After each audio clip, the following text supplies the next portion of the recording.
সে তো আর হাসিনার চেয়ে বড় অপরাধী না।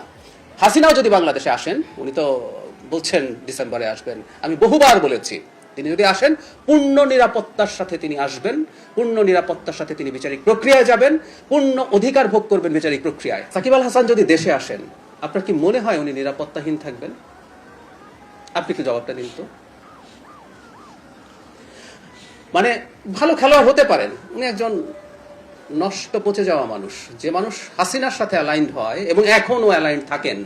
সেই 5 তারিখে তো তার বক্তব্য এসছে, তো ডোন্ট কেয়ার উনি কত নামি কত সুনাম তার আছে, এসব ফালতু কথা উনি বলেন আসলে সরকারকে কিছুটা চাপে ফেলার জন্য। আমি আবারও বলছি, এনিবডি কেউ আছেন উনি বাংলাদেশে আসবেন মামলা ফেস করার জন্য, আইন ফেস করার জন্য, বিচার ফেস করার জন্য, এবং উনি এয়ারপোর্টে নামলে কি লোকজন মব করে তার কিছু করে ফেলবে? উনি কি সেটা মনে করেন? আমরা কেউ মনে করি? No way. উনি আসবেন এবং ওনার নিরাপত্তার মাধ্যমে উনি ফেস করবেন ওনার যা যা অভিযোগ আছে, এবং সেখানে যা যা আইনগত ব্যাপার আছে সব তিনি মেনে নিয়ে যদি আসেন, কোনো সমস্যা আমি দেখি না।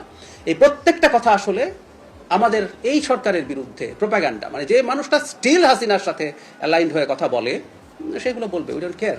এটা শুধু সে না, সে তো আর হাসিনার চেয়ে বড় অপরাধী না।